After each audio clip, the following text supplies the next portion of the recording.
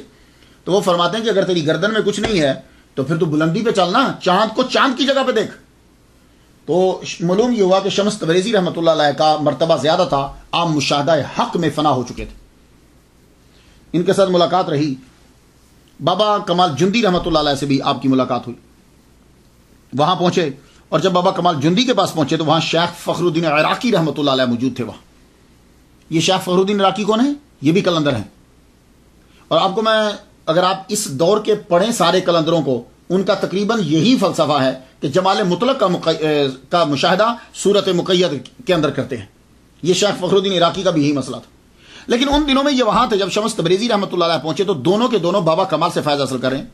شیخ فخر الدین عراقی رحمۃ اللہ علیہ جو ہیں یہ بہاؤالدین زکریا ملتانی رحمۃ اللہ کے داماد ہیں اور شیخ شہاب الدین سہراوردی رحمۃ اللہ کے بھانجے ہیں، یعنی ان کی بہن کے بیٹے ہیں۔ اعلیٰ مقام تو ہوا، بڑے زبردست شاعر ہیں، یہ بڑا کلام ہے ان کا، لوگ کلندر ان کے کلام کو گایا کرتے تھے، اتنی پیاری غزلیں یہ کہتے تھے۔ تو شیخ فخر الدین عراقی رحمۃ اللہ علیہ پر جب واردات ہوتی تو آپ اس کو لکھتے، لکھنے کے بعد جا کے بابا کمال کو دکھاتے۔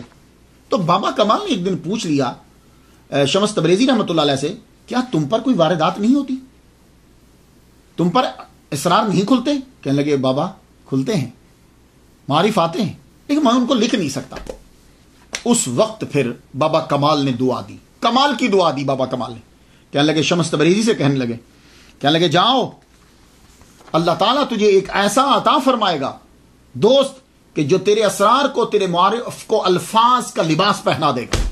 یہ دعا تھی بابا کمال کی۔ کہنے لگے ٹھیک ہے بابا، پھر میں چلتا ہوں، میں اسے پھر تلاش کرتا ہوں کہ جو میرے اسرار کو، میرے دل میں چھپے ہوئے خزانے کو لفظوں کا لباس پہنا دے اور دنیا کو پتہ چل جائے۔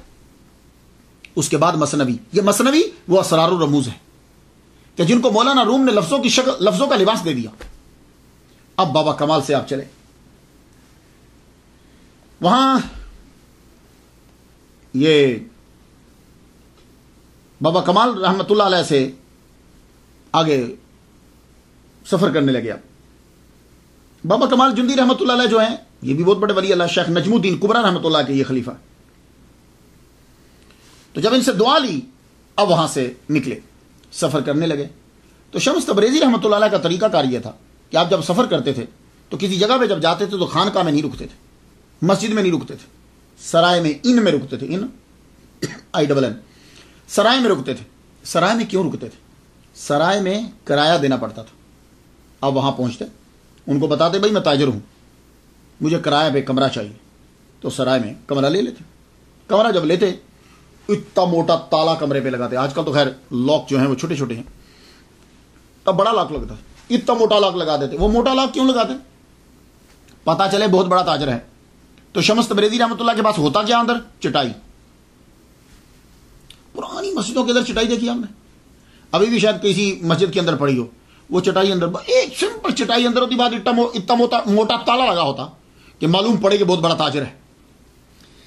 تو آپ جب جاتے تو کسی جگہ مختصر قیام کرتے شمس تبریزی رحمۃ اللہ علیہ، اور کسی جگہ آپ 3 ماہ قیام کرتے. اور جہاں 3 ماہ سے زیادہ جہاں آپ نے قیام کرنا ہوتا تو وہاں کیا کرتے؟ وہاں آپ بچوں کو پڑھاتے. تو بچے کو جب پڑھاتے تھے 3 ماہ کے اندر بچوں کو قرآن مجید یاد کروا دیتے. یہ آپ کی برکت تھی. جب وہ بچہ پڑھ لیتا اس کے ماں باپ خوش ہو کر کچھ آپ کو دیتے، آپ فوراً سرائے کرایہ اس کا دے دیتے. اور اگر آپ نے 3 ماہ سے کم شمس تبریزی رحمۃ اللہ علیہ نے قیام کرنا ہوتا تو پھر وہ ٹراؤزر ٹائز جو ہوتے ہیں، یعنی جس کو ہزار بند بھی آپ کہہ سکتے ہیں، وہ جو ہے نا وہ بیچتے، ان کو بیچ کر کرایہ ادا کرتے. تو سر چھپانے کے لیے اور کھانے کے لیے آپ کام کرتے، کسی سے بھیک نہیں مانگتے تھے، کسی سے کچھ مانگتے نہیں تھے. اور خانقاہ میں بھی نہیں ٹھہرتے تھے، کیونکہ خانقاہ کے اندر لوگ آ کے خیرات دیتے ہیں. سرائے کے اندر ٹھہرتے تھے، ان کے اندر، یعنی جسے آپ ہوٹل کہہ سکتے ہیں آج کے دور میں، موٹل یا ہوٹل کہہ سکتے ہیں. سفر کرتے کرتے آپ ارزنجان میں پہنچے. ارزنجان یہ علاقہ اب ترکی میں شامل ہے. ارزنجان میں جب پہنچے تو شمس تبریزی رحمۃ اللہ علیہ کو کنسٹرکشن بھی آتی تھی، مکان بنانے بھی آتے تھے. آپ کو یہ علم بھی تھا آپ کے پاس. تو آپ نے ارزنجان کے اندر جا کر متعارف کروایا کہ میں مکان بنا سکتا ہوں، لیکن کسی نے بھی آپ کو نہ کانٹریکٹ دیا نہ آپ کو ہائر کیا، کیونکہ آپ کی بود و باش جو ہے وہ ایسی تھی کہ لوگ کہتے ہیں یار پیسہ ہم پھنسا بیٹھیں گے، یہ عجیب سی ہے، داڑھی بڑی ہوتی، بال بڑے ہوئے ہوتے، جیسے کلندرانہ صفات شکل ہوتی، آپ نے دیکھا ہوگا. تو کسی نے آپ کو کام نہ دیا. پھرتے پھرتے پھرتے پھرتے آپ کی عمر 60 سال ہو گئی. شمس تبریزی رحمۃ اللہ کی عمر کتنی ہوئی؟ 60 سال آپ کی عمر ہو گئی. تو ایک دن اللہ کی بارگاہ میں رو پڑے. مقالات صفحہ 759. اللہ کی بارگاہ میں رو پڑے، کہنے لگے مالک میری عمر 60 سال ہو گئی ہے، اب تو وہ مجھے بتلا دے کہ جو میرے اسرار اور رموز کو لفظوں کی شکل دے گا، اب تو ملا دے مجھے. جب آپ نے یہ دعا مانگی، آپ جب سوئے ہو تو سوتے اللہ نے فرمایا جاؤ روم میں چلے جاؤ، کونیا میں چلے جاؤ، روم میں چلے جاؤ. اب آپ وہاں سے اٹھے، وہاں سے کونیا پہنچے، روم چل پڑے. وہاں جب گئے تو آپ نے وہاں جا کر قیام کیا جہاں مولانا جلال الدین رومی رحمہ اللہ رہتے تھے. وہاں جا کے سرائے میں جا کے کمرہ لے لیا. سرائے والوں کو متعارف کروایا کہ میں تاجر ہوں. ظاہر ہے آپ وہ ٹراؤزر ٹائز بیچتے تھے. میں تاجر ہوں، مجھے یہاں کمرہ چاہیے. کمرہ مل گیا. کمرہ جب ملا تو کمرے ہوٹل کے سامنے، وہ موٹیل کے سامنے جو ہے نا وہ لابی ہے، جیسے آج کل ہوٹل کے اندر ہوتی ہے وہ لابی بار تھوڑا سا بنا، وہاں لوگ بیٹھتے. آپ وہاں بیٹھے. 1244 کے اندر آپ وہاں پہنچ گئے. شکر ریزا سرائے، مشہور سرائے، وہاں داخل ہوئے. کالا لباس آپ نے جو ہے وہ پہنا ہوا. تو جب وہاں بیٹھے تو ایک دن بیٹھے ہوئے ہیں کہ مولانا روم وہاں سے گزرے، گھوڑے پہ سوار، پیچھے آپ کے شاگرد ہیں. جو ہی مولانا روم انٹر ہوئے اس گلی کے اندر، سڑک پہ سب لوگ کھڑے ہو گئے.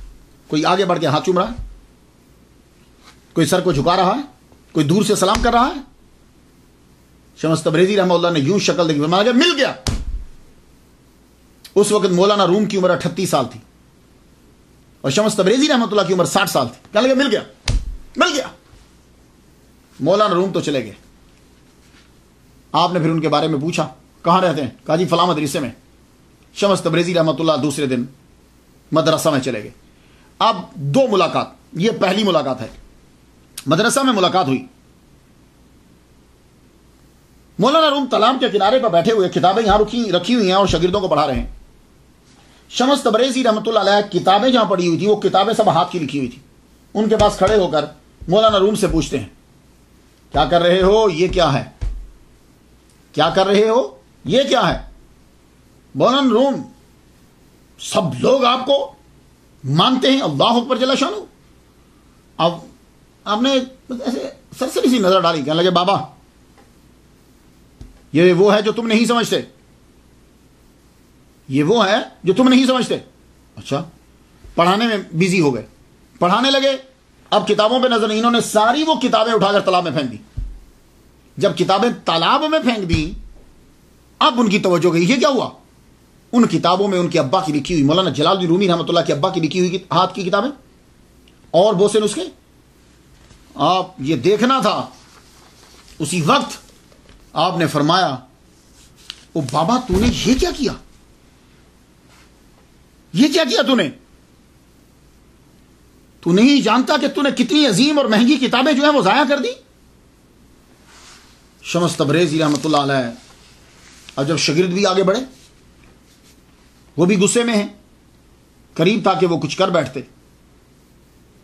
شمس تبریزی رحمۃ اللہ علیہ نیچے بیٹھے، ہاتھ آگے بڑھایا، وہ جو پانی تھا تالاب کے اندر آپ اتر گئے، تالاب کے اندر اتر گئے، تالاب بڑا ہوتا ہے نا، اس کے اندر اتر کر نیچے سے کتابیں اٹھا کے یوں یوں پکڑا رہے ہیں، جھاڑ جھاڑ کے، یہ لو یہ لو یہ لو یہ لو۔ تو ساری کتابیں بجائے اس کے کہ اس سے پانی کے قطرے نکلیں، ان سے دھوڑ نکل رہی ہے، ساری کتابیں پکڑا دی۔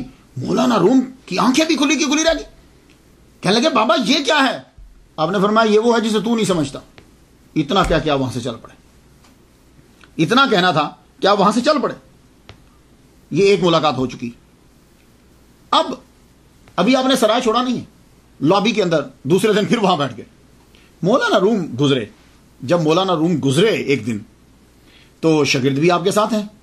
شمس تبریزی رحمۃ اللہ علیہ ایک دم سامنے آ گئے، ایک دم سے سامنے آ کر لجام کو پکڑ لیا، لگام جسے آپ کہتے ہیں، لگام کو پکڑ لیا۔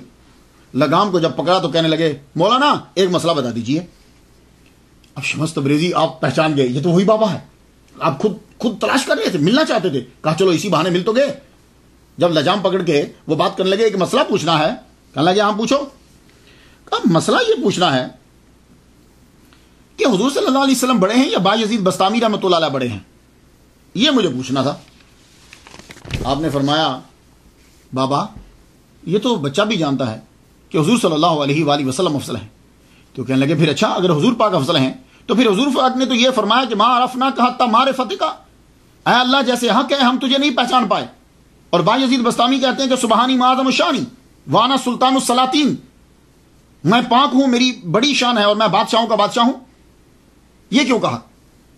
تو مولانا روم فرمانے لگے، کہنے لگے بابا جی حضور پاک صلی اللہ علیہ وآلہ وسلم آپ کی پیاس جو ہے وہ بہت زیادہ ہے، اس لیے آپ خاموش رہے، اور جو بایزید بستامی تھے ان کی پیاس صرف ایک گھونٹ تھی، اور وہ پیاس ختم ہوئی وہ ایک دم سے بول پڑے۔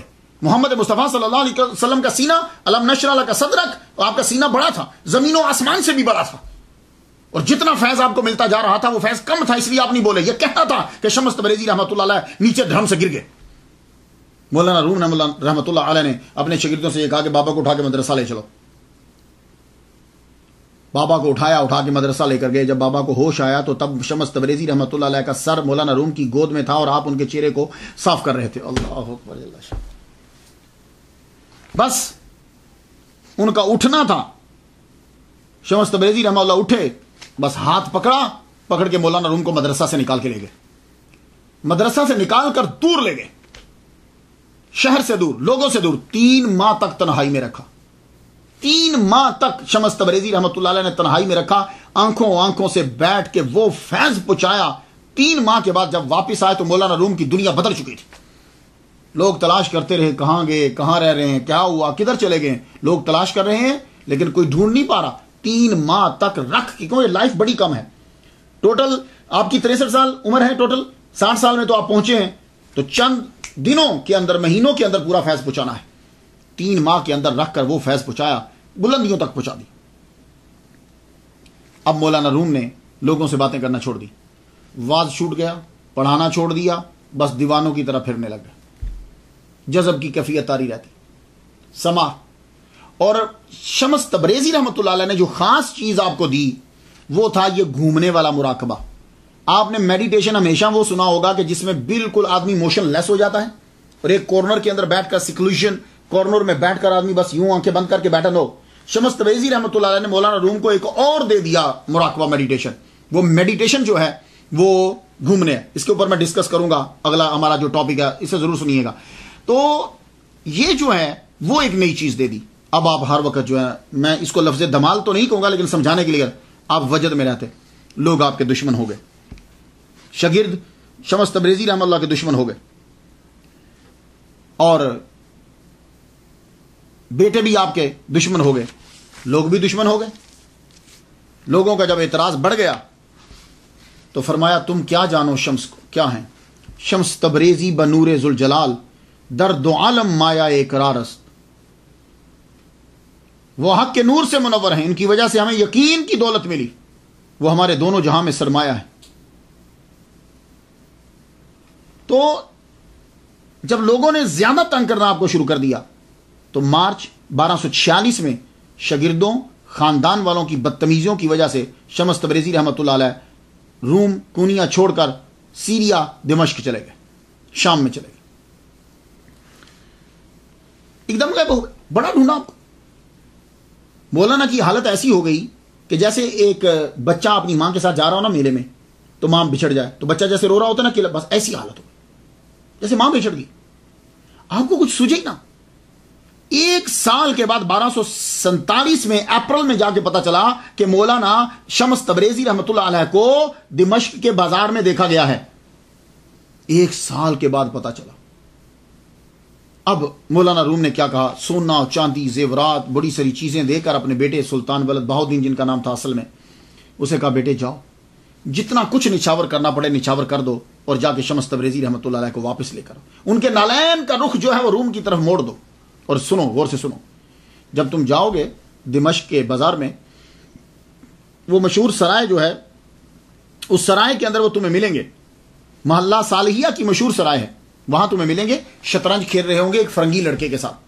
اور سنو، وہ دونوں جب اس شطرنج میں اگر لڑکا جیت جاتا ہے تو وہ ان کے منہ پہ تھپڑ مارتا ہے، وہ خود جیت جاتے ہیں تو اس سے سکے لیتے ہیں۔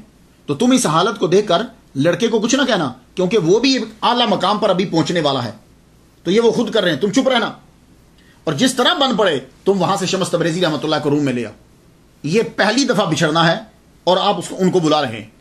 جب وہاں پہنچے آپ کے بیٹے، یہ بہاؤالدین جو آپ کے صاحبزادہ ہیں سلطان ولد، یہ جب پہنچے وہاں تو واقعی انہوں نے وہی دیکھا کہ باہر بیٹھے شطرنج ہو رہا ہے، اور وہ فرنگی لڑکا کیا کرتا ہے، جب وہ جیتا ہے تو آپ کے منہ پہ تھپڑ مارتا ہے، تماچے مارتا ہے، اور جب آپ جیتے ہیں تو آپ اسے سکے لیتے ہیں۔ جو ہی یہ مولانا روم کے بیٹے وہاں پہنچے، انہوں نے اپنا سر جھکا دیا، سر جھکایا، سارے قافلے والوں نے سر جھکا دیا۔ وہ لڑکا دیکھ کر حیران رہ گیا، یہ اتنے بڑے بزرگ ہیں، میں ان کو کلندر اور بیوقوف اور پاگل سمجھ رہا ہوں، اور پاگل سمجھ کر میں ان کے منہ پہ تماچے مار رہا ہوں کہ جیسے پھرنے والے عام لوگ ہوتے ہیں۔ جب اس نے دیکھا کہ اتنے بڑے لوگ ان کے آگے سر جھکا رہے ہیں، وہ بھی قدموں میں گر گیا، اپنا جتنا تھا مال، جو چیز تھی، سب نچھاور کر دی۔ آپ نے فرمایا ہمیں تمہارا مال نہیں چاہیے۔ اس نے فوراً کلمہ پڑھا، مسلمان ہوا، فرمان لگے بس یہی انتظار تھا، جاؤ اب تم اپنے شہر واپس چلے جاؤ اور جا کے لوگوں کو توحید کا سبق دو، ہم تو اس سے جو تماچے کھا رہے تھے نا، ایسے نہیں کھا رہے۔ اور کلندروں کو کوئی نہیں سمجھ سکتا۔ آج کا پینٹ شرٹ پہن کر وہ آدمی اگر مسجد میں خطبہ دے رہا ہے اور سمجھے کہ وہ شمس تبریزی رحمۃ اللہ تو سمجھ پائے گا، ایسی بات نہیں ہے۔ یہ کس رنگ میں جا رہے ہیں، اب دیکھو پہلے اس سے تماچے کھا رہے ہیں۔ فرمایا جاؤ، ہم نے تمہیں بہت اعلیٰ مقام پر فائز کر دیا، تم اپنے علاقے کے کتب ہو، جاؤ چلے جاؤ، اب جا کے توحید کی تبلیغ کرو۔ اس کے بعد مولانا روم کے صاحبزادہ آگے جھکے، آپ کے نام سے خیرات کی، محلے والوں کو بانٹا، غریبوں کو دیا کہ یہ شمس عظیم ہستی ہیں، یہ ان کے نام سے غریبوں کھاؤ۔ آپ نے عرض کی حضور اب چلے جائیے، میرے ابا آپ کی راہ دیکھ رہے ہیں، آئیے، ہر آدمی آپ کا منتظر ہے۔ ہم نے کچھ اس طرح سی کوئی سفارت نامہ ایسا کیا کہ آپ چل پڑے۔ شمس تبریزی رحمۃ اللہ علیہ گھوڑے پہ سوار ہوئے، سلطان ولد ساتھ ساتھ چل رہے، کہنے لگے آؤ تم بھی میرے ساتھ بیٹھ جاؤ۔ کہنے لگے حضور بادشاہ مالک آقا گھوڑے پہ سوار ہو تو غلاموں کے لیے روا نہیں ہے کہ وہ بھی گھوڑے پہ سوار ہو جائے. اللہ اکبر چل رہا. 595 کلومیٹر کا سفر ہے دمشق سے کونیا روم تک. 595 کلومیٹر کا فاصلہ پیدل طے کیا مولانا روم کے بیٹے نے اپنے ابا کے پیر کے لیے, اپنے ابا کے دوست کے لیے. پیدل جب سفر طے کیا تو شمس تبریزی رحمۃ اللہ علیہ جب روم پہنچے تو مولانا سے ان کی سعادت کے بارے میں کہا آپ کا بیٹا بہت سعادت مند ہے, اور سنو یہ ساری زندگی بھی مجاہدے کرتا رہتا تو اس منزل پہ نہ پہنچتا جس منزل پہ ہم نے اس کو دمشق کے یہاں تک پیدل چلنے کی وجہ سے پہنچا دیا ہے. اللہ اکبر جل شانہ, بڑی بات ہے. اب سوال یہ ہے کہ اگر شمس تبریزی رحمۃ اللہ علیہ نے واپس ہی آنا تھا تو گئے کیوں تھے؟ جاتے ہی نا, یہ کیوں تھے؟ تو سن لیجئے, خود لکھتے ہیں مقالات کے صفحہ 64 پہ لکھتے ہیں, کہتے ہیں کہ مجھے 50 مرتبہ بھی یہ چھوڑ کر روم جانا پڑتا تو میں جاتا. کیوں؟ میرا جانا تمہاری ترقی کے لیے ہوتا, ورنہ میرے لیے روم کیا, شام کیا اور تبریز کیا, یہ ساری چیزیں میرے لیے برابر ہیں. میں جاؤں گا تو تیرے اندر آگ لگے گی, وہ اس کی وجہ سے پھر اندر کے ساری چیزیں جو ہیں وہ نکلیں گی. اب آپ کی دوسری ملاقات, پھر وہی سما, وہی مراقبہ, وہ جو 1 سال پہلے تھا وہ پھر شروع ہو گیا. وہی سما, وہی مراقبہ, وہی تنہائی, وہی راتیں گزر رہی, اور مولانا روم اپنے وجد میں, نہ تقریر جمعہ کی, نہ کوئی واز, نہ مدرسہ, سب ختم.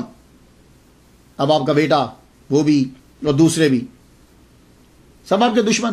مولانا روم نے اب سوچا کہ یہ کہیں پھر نہ چلے جائیں, میں ان کی شادی کرا دیتا ہوں. تو مولانا روم نے شمس تبریزی رحمۃ اللہ علیہ کی شادی کروا دی 1247 میں. شروع میں کیمیا نامی لڑکی تھی ایک, اس کے ساتھ شادی کروا دی. وہ آپ کی لونڈی ہی تھی, شادی کروا دی.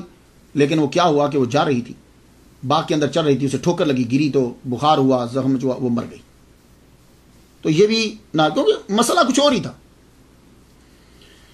اب آخری ملاقات ہے یہ دوسری اور آخری ملاقات. مولانا روم کے مخالف بڑھنے لگ گئے, دشمن بڑھنے لگ گئے شمس تبریزی رحمۃ اللہ علیہ کہ اس نے مولانا روم کو خراب کر دیا. وہ اچھے بھلے تھے, اگر یہ بابا مر جائے یا چلا جائے تو ہم لوگ سکھی ہو جائیں گے. اور ان کا سرگنا تھا آپ کا بیٹا. آپ کا بیٹا جو ہے وہ ان کا علاؤدین محمد اس کا نام ہے, یہ دوسرا بیٹا. اس کا دل تھا کہ شمس تبریزی کو کسی طرح مار دیا جائے. اب یہاں 3 روایات ہیں. پہلی روایت یہ ہے, آپ کو باہر سے آواز دی